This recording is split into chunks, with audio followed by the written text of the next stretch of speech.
Shalom, salam damai dan sejahtera untuk saudara sekalian dimanapun berada. Selamat hari Minggu, kiranya Tuhan menyertai dan memberkati kita.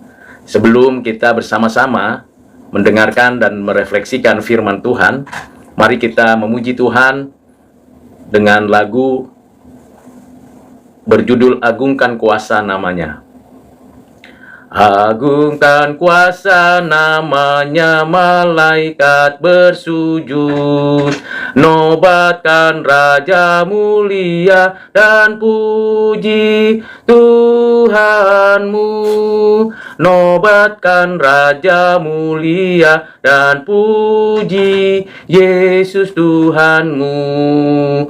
Kaum Israel pilihannya, dosamu ditebus. Mesiasmu terimalah dan puji Tuhanmu. Mesiasmu terimalah dan puji Yesus Tuhanmu. Yang mati karena namanya, hai martir yang kudus, di dalam salib bermegah dan puji Tuhanmu. Di dalam salib bermegah dan puji Yesus Tuhanmu. Saudara yang kekasih di dalam Kristus, sebelum kita bersama mendengarkan firman Tuhan dan merenungkannya, merefleksikannya dalam kehidupan kita, mari kita terlebih dahulu berdoa. Bapa di surga dalam Kristus, bersyukur untuk hari ini, hari Minggu yang diberkati oleh Tuhan. Kami berdoa kiranya firman yang kami akan baca dengarkan dapat menolong kami, dapat mengertikan kepada kami bagaimana jalan hidup kami yang sesungguhnya menurut kehendak-Mu.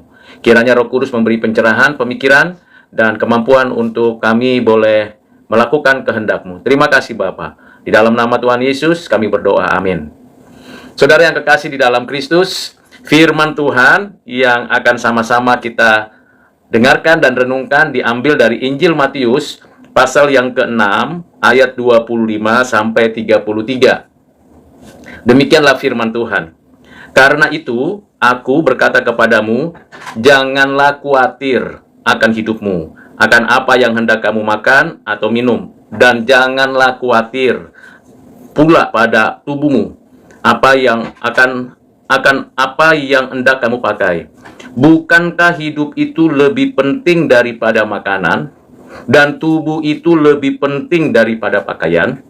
Pandanglah burung-burung di langit yang tidak menabur dan tidak menuai dan tidak mengumpulkan bakal dalam lumbung, namun diberi makan oleh Bapamu yang di surga. Bukankah kamu jauh melebihi burung-burung itu? Siapakah di antara kamu yang karena kekhawatirannya dapat menambahkan seasta saja pada jalan hidupnya? Dan mengapa kamu khawatir akan pakaian? Perhatikanlah bunga bakung di ladang yang tumbuh tanpa bekerja dan tanpa memintal. Namun aku berkata kepadamu, Salomo dalam segala kemegahannya pun tidak berpakaian seindah salah satu dari bunga itu. Jadi jika demikian Allah mendandani rumput di ladang, yang hari ini ada dan besok dibuang ke dalam api, tidakkah Ia akan terlebih lagi mendandani kamu, hai orang yang kurang percaya? Sebab itu, janganlah kamu khawatir dan berkata, apakah yang akan kami makan? Apakah yang akan kami minum? Apakah yang akan kami pakai? Semua itu dicari bangsa-bangsa yang tidak mengenal Allah. Akan tetapi Bapamu yang di surga tahu bahwa kamu memerlukan semuanya itu. Tetapi carilah dahulu kerajaan Allah dan kebenarannya, maka semuanya itu akan ditambahkan kepadamu. Sebab itu janganlah kamu khawatir akan hari besok, karena hari besok mempunyai kesusahannya sendiri. Kesusahan sehari cukuplah untuk sehari. Demikianlah firman Tuhan. Yang berbahagia ialah kita yang mendengarkan firman Tuhan, menyimpannya di dalam hati, dan melakukannya dalam kehidupan sehari-hari kita. Tuhan Yesus memberikan perintah, ajakan, undangan, dan menyatakan kehendak-Nya.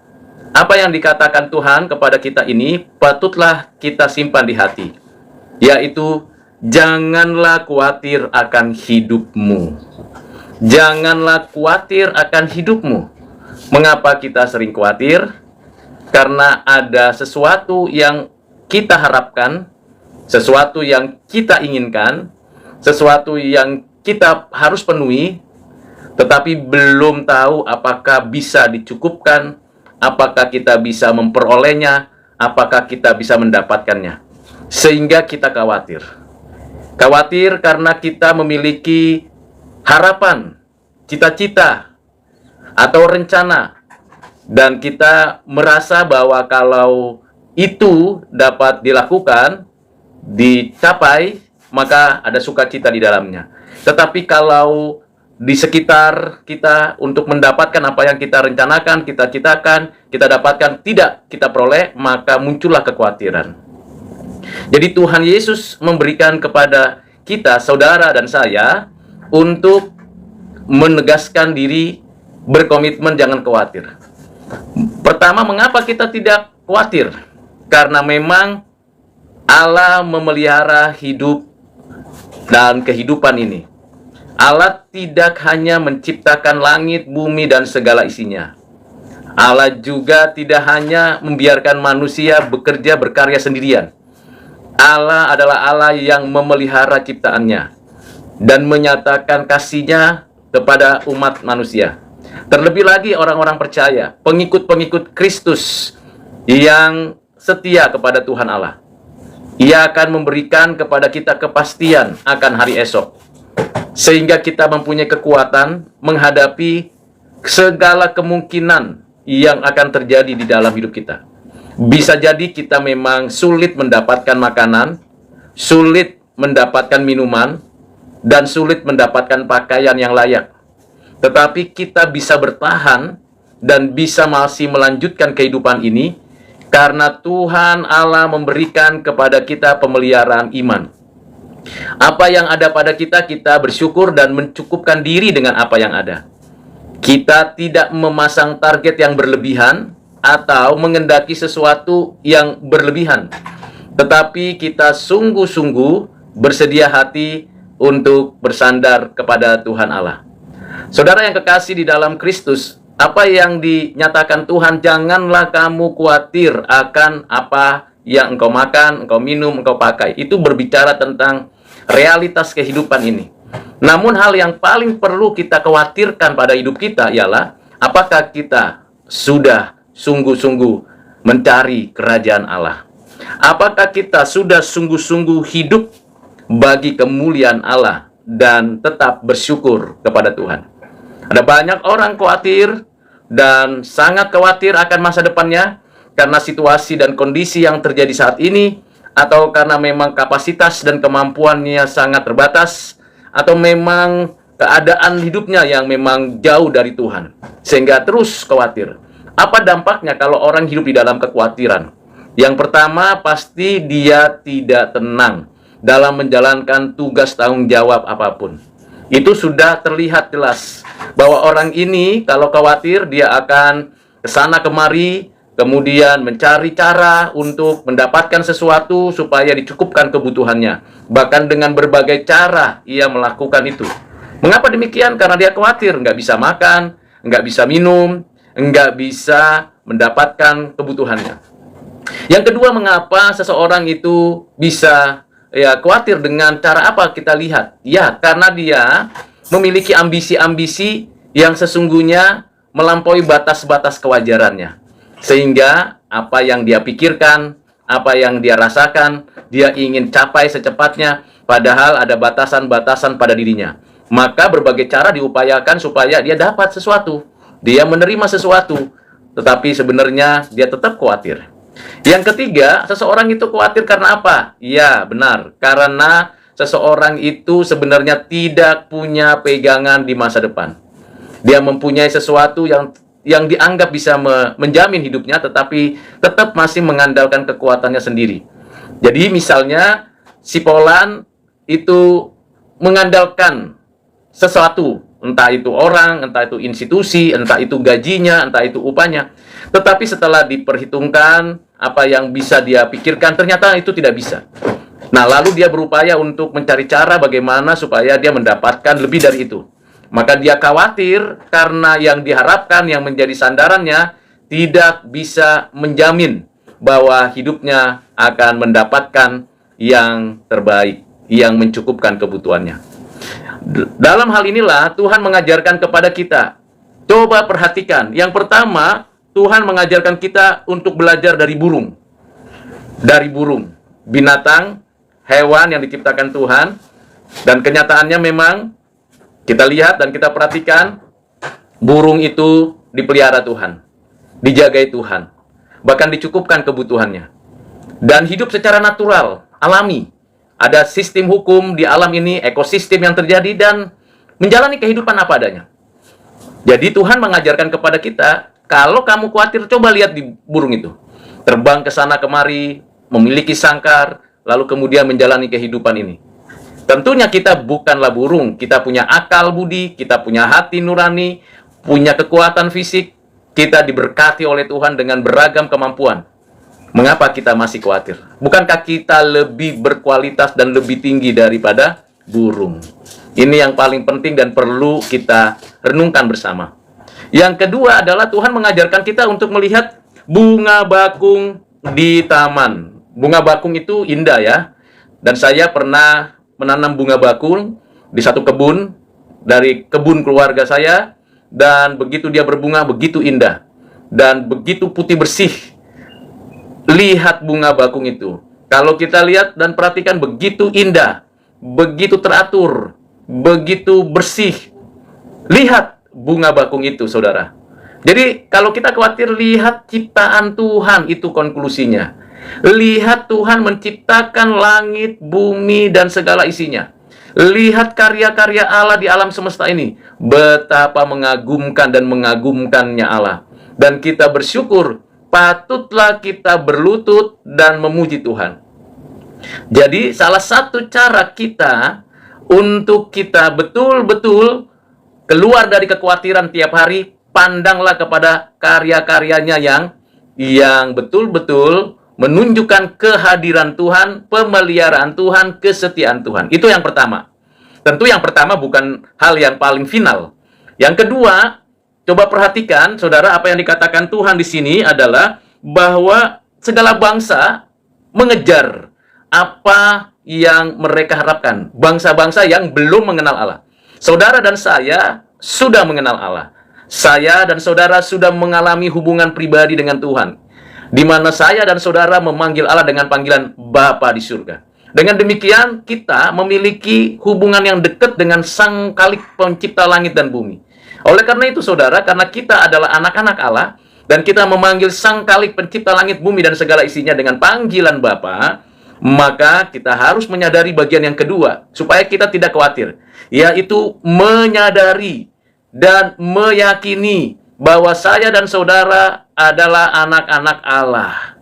Dan kita mendapatkan pemeliharaan lebih daripada orang-orang dunia, dan kita lebih daripada hal tersebut. Ini yang menguatkan kita. Kalaupun besok atau nanti kita tidak mendapatkan makanan untuk kebutuhan tubuh kita, atau tidak mendapatkan minuman untuk kebutuhan tubuh kita, maka kita bersyukur karena Tuhan selalu setia memelihara hidup kita. Dan Bapa di surga memberikan kepada kita suatu penyataan iman kepada kita bahwa kita bergantung sepenuhnya kepada Dia. Jadi dengan demikian, saudara, kita patut bersyukur. Itu yang kedua yang membuat kita tidak khawatir. Yang ketiga yang membuat kita tidak khawatir adalah kita fokus mencari dan mengajarkan kerajaan Allah. Ketika kita fokus benar-benar memusatkan diri untuk mencari kerajaan Allah dan mendahului kerajaan Allah, maka kita tidak lagi berada di dalam kekhawatiran yang bisa berlebih-lebihan.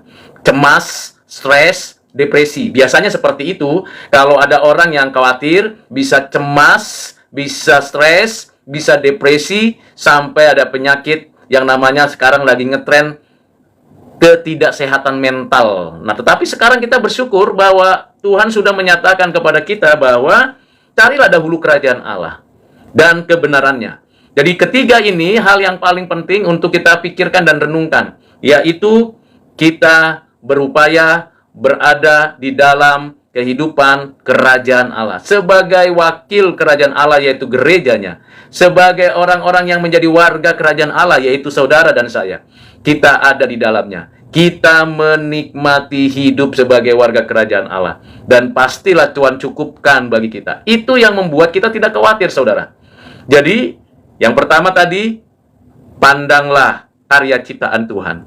Yang kedua, kita adalah anak-anak Allah. Yang ketiga, fokuslah di dalam pencarian akan kerajaan Allah. Dan yang keempat, yang perlu kita perhatikan adalah kita perlu menyadari bahwa hari ini bukan hari terakhir. Kita masih melanjutkan hidup ini sekarang dan nanti. Dunia ini bukan yang terakhir tempat persinggahan kita. Kita akan kembali ke rumah, tempat yang sesungguhnya kita akan hidup dan adil di sana, yaitu rumah di mana kita menikmati kekekalan. Di sana segala kekhawatiran, air mata, kesusahan akan lenyap. Dan itulah yang kita punya pengharapan. Jadi yang keempat ini berkaitan dengan pengharapan yang pasti di dalam dan melalui Yesus Kristus. Dengan demikian, apapun yang mungkin menjadi penyebab kita khawatir, kita akan jalani hidup ini dengan tidak khawatir. Ini bukan utopia, ini bukan ilusi, ini bukan angan-angan atau imajinasi, tetapi ini adalah suatu realita. Jadi realita pertama, kita mengetahui dan menemukan adanya orang-orang yang khawatir, termasuk saya dan saudara. Itu pernah kita alami, bahkan mungkin masih kita alami. Kalau besok bagaimana ya? Apa yang terjadi dalam hidup saya ya? Cukup nggak ya untuk kehidupan saya hari ini dan besok? Cukup nggak ya untuk makan, minum sekarang dan untuk yang lain? Bisa nggak ya saya memenuhinya? Itu mungkin ada di dalam benak kita, di dalam perasaan kita ini terjadi. Tetapi di pihak lain ada solusi yang Tuhan berikan. Solusi yang Tuhan berikan ini menghadapi kekhawatiran. Paling tidak tadi saya sudah jelaskan ada 4 hal. Pertama, lihat dan perhatikan karya-karya Allah yang dipeliharanya dengan baik sampai sekarang. Ini yang pertama. Sehingga kita tidak perlu menaruh pengharapan akan dunia ini, tetapi kita menaruh pengharapan kepada Tuhan yang memelihara ciptaannya.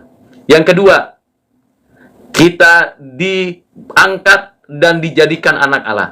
Kalau Tuhan telah menjadikan kita anak-anak Allah, hal yang kedua yang perlu saudara dan saya perhatikan, ialah saudara dan saya bersungguh-sungguh meyakini bahwa saudara dan saya adalah anak-anak Allah, milik kepunyaan Allah, memanggil Allah dengan panggilan yang paling dekat, yaitu Bapa di surga.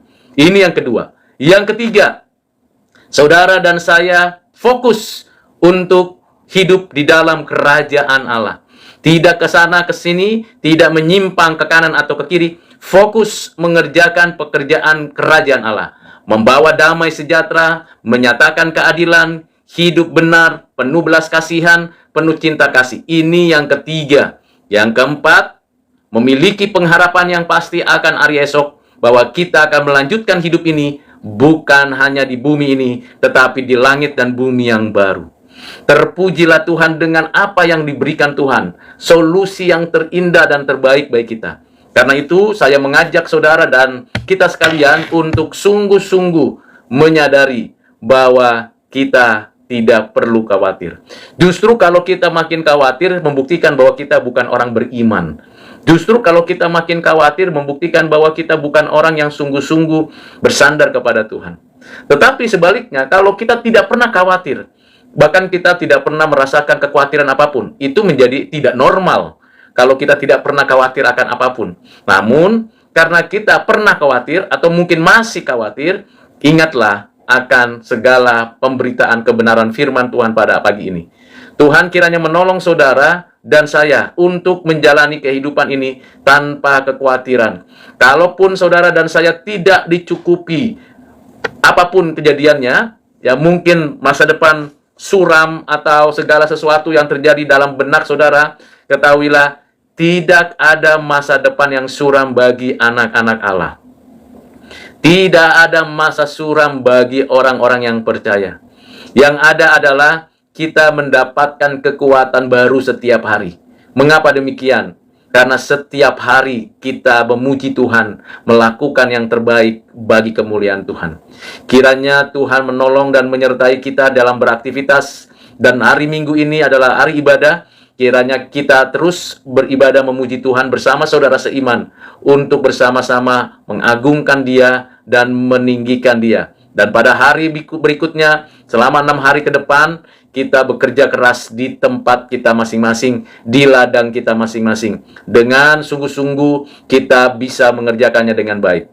Nah, kalau ada teman-teman kita, saudara-saudara kita, keluarga kita, atau kolega kita, atau orang-orang di sekitar kita, yang hidupnya khawatir untuk makan, minum, berpakaian, dan khawatir ke depannya mau jadi apa. Kalau saudara dan saya punya solusi, kalau saudara dan saya punya cara yang baik untuk paling tidak meredakan kekhawatirannya, berbagilah dengan mereka. Karena di kanan kiri kita ada banyak orang yang tidak sehat mentalnya karena kekhawatiran akan masa depan. Karena itu saudara, ketika ada teman saudara, keluarga saudara, entah siapapun, kolega saudara yang kelihatannya murung, cemas, tidak berdaya, bahkan tidak bersemangat dalam kehidupan ini, berbagilah dengan mereka. Katakan, jangan khawatir. Mari kita pandang kepada Tuhan yang memelihara ciptaannya. Mari kita lihat bagaimana Tuhan menjadikan kita anak-anaknya. Mari kita benar-benar fokus pada kerajaannya, dan kita benar-benar menikmati yang namanya hari depan yang penuh pengharapan. Kiranya Tuhan menolong saudara dan saya untuk menjalani hari-hari ke depan dengan penuh antusias, dengan penuh semangat, dengan penuh sukacita. Tanda orang yang tidak khawatir ialah menjalani hidup ini apa adanya dan penuh sukacita. Sekalipun sulit, mungkin sakit, mungkin susah, mungkin tidak berdaya, tetap bersukacita. Ku penuh sukacita, dan kita bisa menikmati sukacita itu dari dalam keluar. Bukan tampilan wajah yang senyum, tetapi benar-benar kehidupan yang berbahagia di dalam Kristus. Kiranya Tuhan memberkati saudara sekalian. Amin. Mari kita berdoa. Bapa, terima kasih untuk hari ini.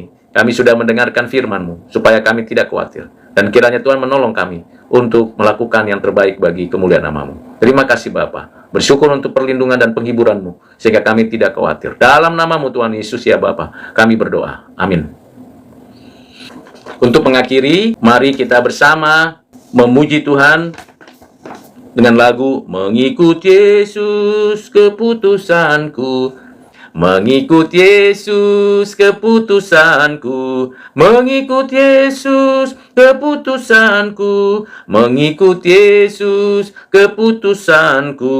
Ku tak ingkar, ku tak ingkar. Ku ikut sampai ku lihat Yesus, ku ikut sampai ku lihat Yesus. Ku ikut sampai ku lihat Yesus, ku tak ingkar, ku tak ingkar.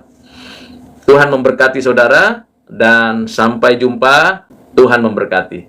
Amin.